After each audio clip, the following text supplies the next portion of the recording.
So today I'm working on my character. He's called Jockey, that's it, simple name. And I, as you can see, just drew him amongst a whole host of other cool characters in a meeting. And I probably shouldn't say that, but I have. And basically I really like him. He's just super cute, inspired by the Olympics. And he has this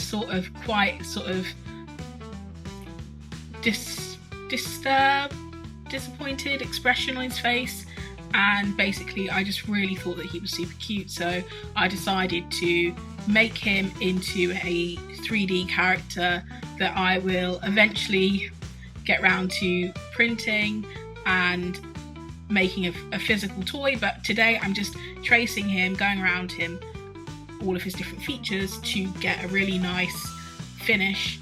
As I mentioned in other videos, I really like maintaining my own style, so that's just what I'm doing here, getting that initial trace down, smoothing out where I may not have gone over it so well. I really like to use a Wacom pen. I pretty much use that for everything, so just using a sort of trace, a simple pencil trace, and then smoothing out the edges so that it's a bit more crisp, because I'm going to be making the character 3D and you really want to reduce the number of vertices. By the way, you don't need to know anything about any of my process. I'm just showing you what I've made. If you know a little bit about Illustrator, cool. If you know a little bit about Blender, cool. But this is really just about showing you how I create something and bring something to life in a really interesting and innovative way.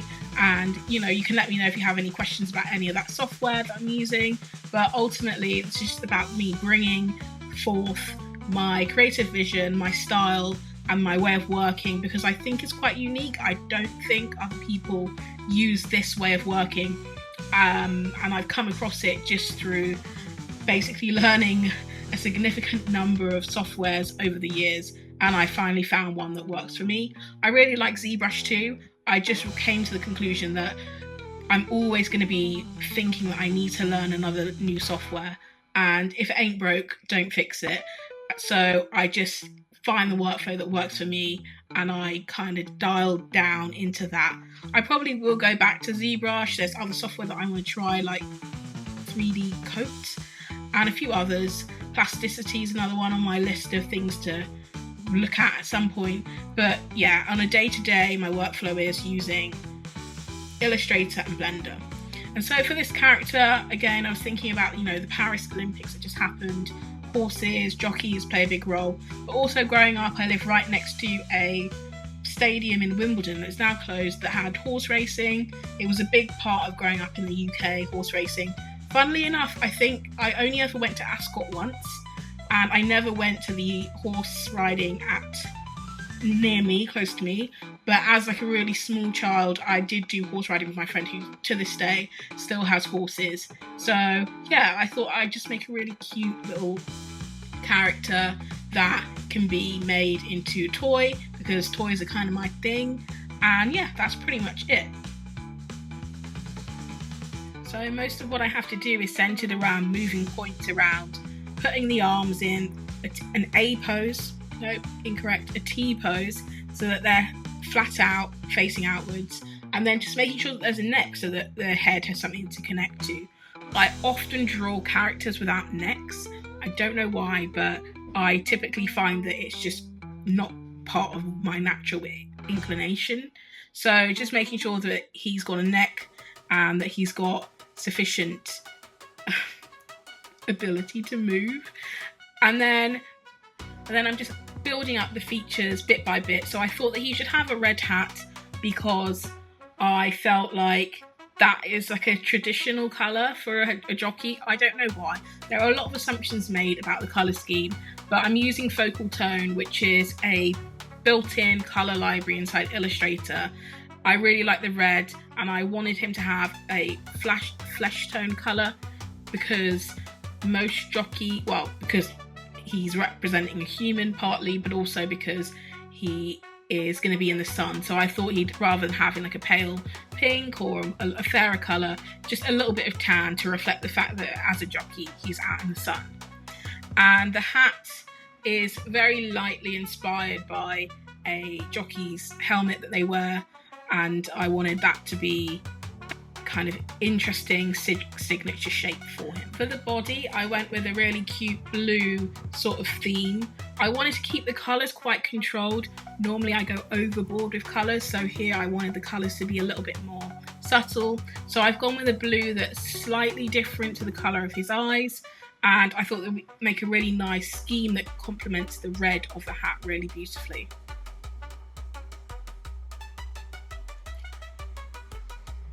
I also give him this red top, which actually I don't keep when I make him 3D, but I think it's really cool and will probably use in the future when I decide to make this a physical model. I don't know why, I think I just forgot, but it's actually really cool and it looks really good with the blue, like I mentioned before. So it's like a red top with a nice blue racing stripe.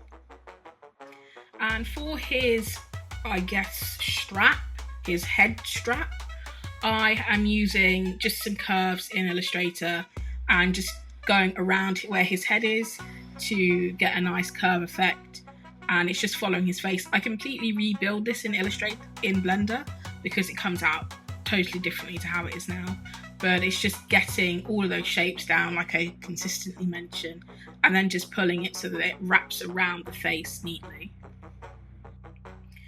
And the shoes are very simple cubes, rectangles that I'm beveling at the top to give them like a nice sort of finish, and then once I get them into 3D I'll extrude those out.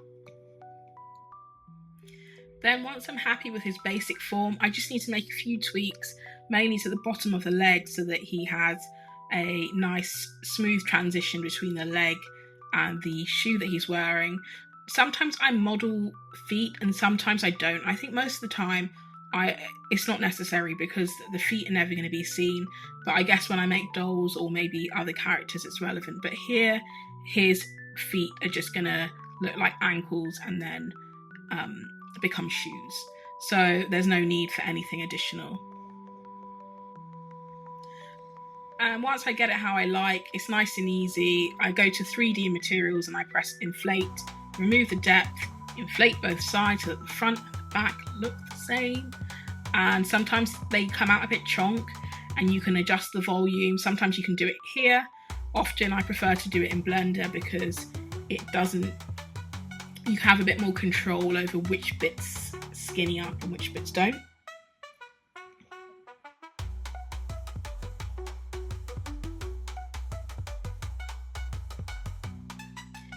And then it is just this process of going through the various different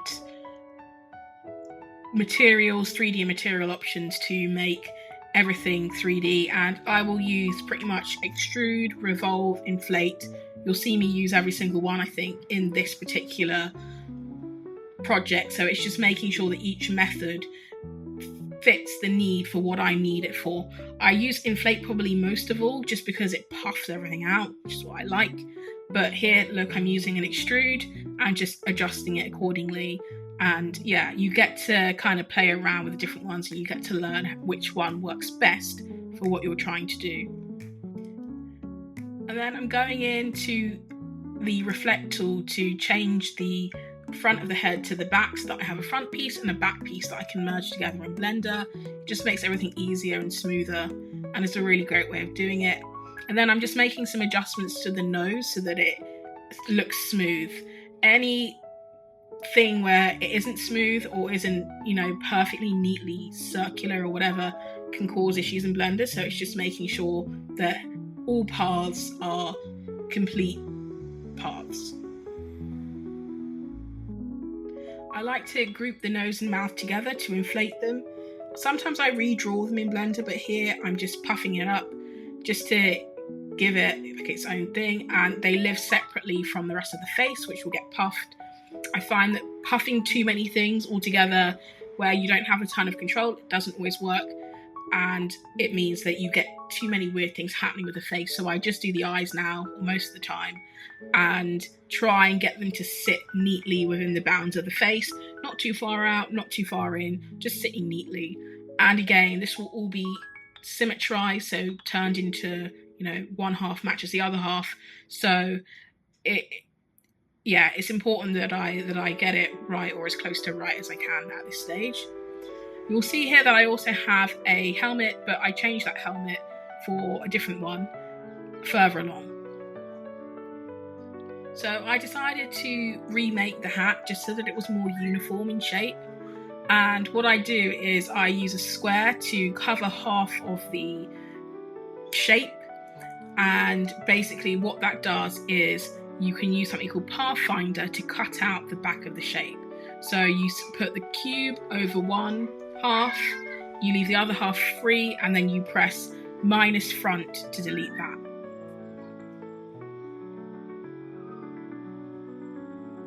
And then what I've done is I've used a revolve so that it spins the shape around, so you get this really nice, smooth, red bubble.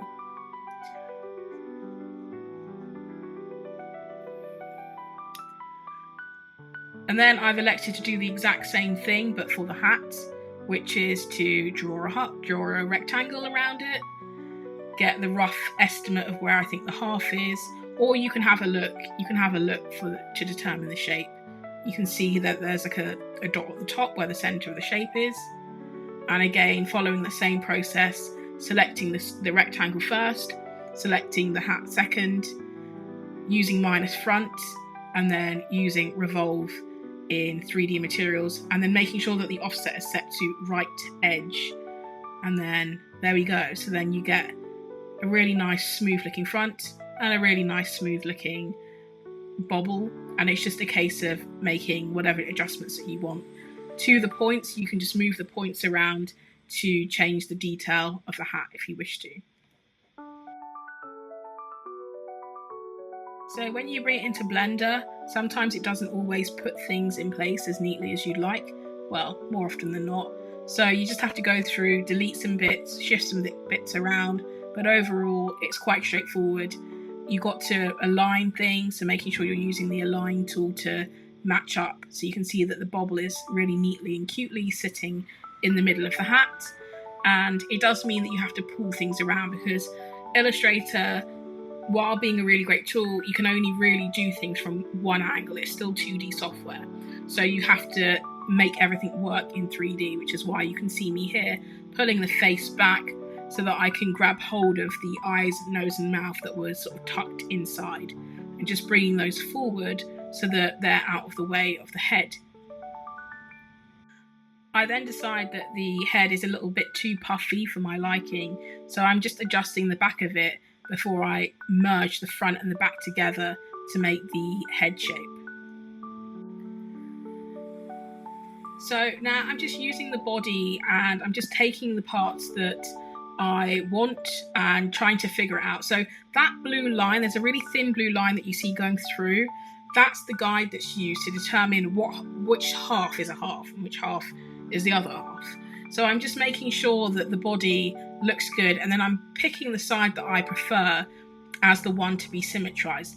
Now sometimes this needs some adjustment, maybe some rotation, etc., so that you get the preferred half of the body looking how you need it to look, which is totally normal. I'm just making sure that what I want is what I get. And then when I'm happy with it, it's all about moving all of the different parts of the puzzle into alignment.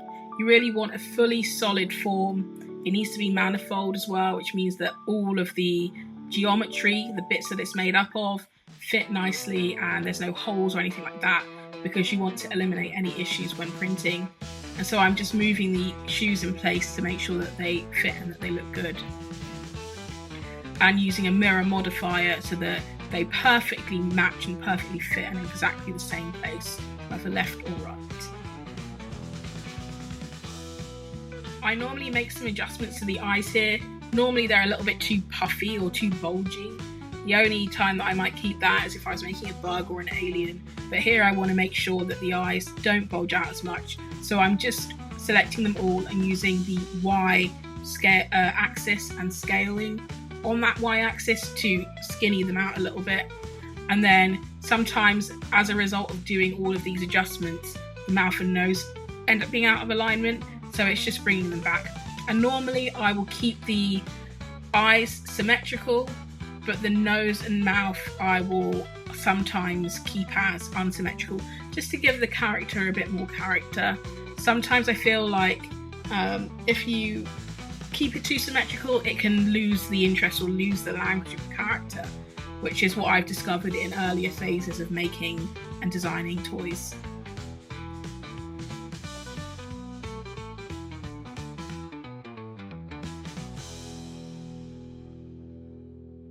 And then I start to redo the strap for the neck. This is because it was too blocky and I couldn't figure out how to make it sit right. So I just redid it using a path, which is a type of curve, and you're just using different points to make the nice path shape, and it creates a very happy looking curve in the end. You can see here that it's quite blocky, but that's okay, because what you need to do is be able to move it with ease, and just having it as points makes it so much easier because you're just moving the dots around versus trying to move an entire object around, so it's so much easier at this stage. I also designed a really cute horse logo for the character. I actually made a few different horse versions, but this was the final variant or version that I felt worked best. I thought it was quite cute, quite sophisticated, and it's just sort of designed to be a graphic. Originally it was going to be a flat visual, like a 2D pattern or logo, but in the end I made it 3D to give it more of a puff, also so that if I 3D print it, then it has that additional 3D effect. And you can just see me going through here and just tracing over the drawing that I've made. And for the colour scheme, I went with a really cool looking focal tone again, and tried to go for like natural horsey colours, so this really cute brown with some red and some blue to match the colours of the jockey himself. And I ended up with this 2D design with brown hair with blue eyes. I just felt really popped really nicely and also complemented the blue of the jockey's clothes, and also the reins matched the body, the shoes and the hat as well. And then I just made it 3D so that it has this cool, cute puff effect.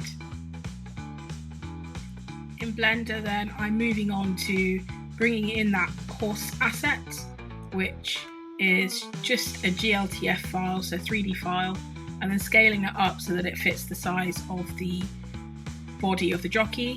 I want it to fit snugly in the centre of his chest as per the drawing, and so I'm just doing that now. And what I found works best is using a lattice. So you can use what's called a lattice. It's not really it's a mesh or a curve, it's its own thing. And as long as you line the mesh up of the horse up with the lattice and give it enough geometry, you can basically get it to fit really snugly on any surface. So I'm just bringing the lattice in now.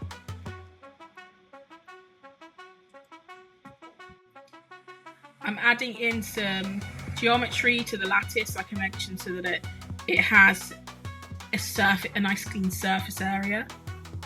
And then I've just got to move it a little bit so that it perfectly aligns with where the horse is and with the body as well. And then I need to just make some adjustments. So I'm thinning out the horse a little bit because he's quite puffy. But once I'm happy with that, I parent the horse to the lattice. For some reason it shrunk down, but it's not really a huge deal because I can just scale it back up again. And then I'm just using the shrink wrap modifier to select the body so that the lattice shrink wraps around the body, and then I can scale up my horse as I wish. It's sort of slightly distorted it, so I may need to make some adjustments like along the x-axis so that it's a little bit wider, but overall it looks really good and it fits really nicely and it will work really well. So the last thing to do is to just give the body some colour. Again, I'm using the blue from my file, from my Illustrator file, that really nice, dreamy summertime blue for the body. And I don't need to do like a super perfect job, but it's just making sure that I get all of the loops where the faces are and make sure that it all matches and is all symmetrical. And once all that has been done, we can completely wrap up the design and have a look at the final model.